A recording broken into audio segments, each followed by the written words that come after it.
thanks for tuning in. It's Jacqueline Dupont, Gerontologist at Vista Gardens in Vista, California.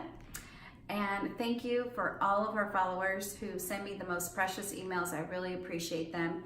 Today I'm going to talk about a few of your questions you've been posing. One is on falls. So ironically, I am doing a research paper on falls, and lit review, the whole empirical evidence is being analyzed. And I had no idea. I always knew falls were very prevalent, especially in older adults with cognitive impairment, that was one of the risk factors. However, there are numerous risk factors with falls, and sadly, falls are the #1 cause of death in the elderly. And falls at home, falls in the facility. And we had mentioned before, if you're going to move your older adult into a facility, just know if they were falling at home, they could fall again. They're a fall risk at home, they're probably going to be a fall risk in the facility. But there are some great factors you can look at. Environmental. Is the flooring safe? Does it have a non-skid to it? What's the grade on it? You can tell from a scale of 1 to 10. Is it slippery? Does it have a grip? Do they have grab bars? Do they have enough staffing? Is it 1 to 10? Is it 1 to 8 staff to resident?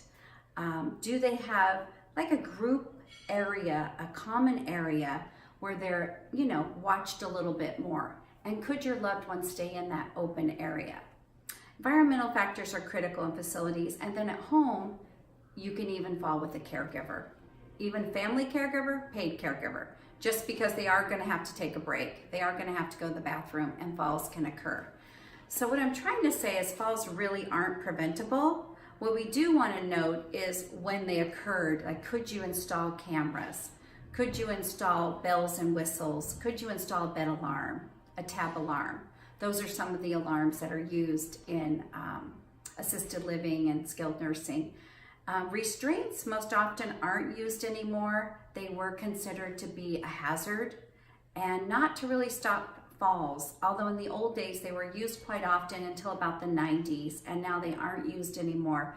Definitely at home, I don't suggest you trying to use them, even though you think you're unlicensed and you can try and maybe it would be helpful. Just read the literature on restraints and falls, and it's not very positive.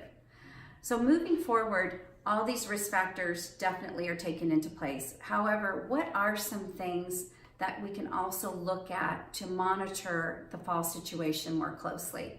One is to install a camera or motion detector that might be able to tell you sooner when your loved one's fallen. And Safely You, who we're going to be rolling out this week at Vista Gardens, is just exciting for us because we've always wanted the cameras turned on in the bedroom, of course with family permission. However, we're just being able to turn them on in this next couple weeks.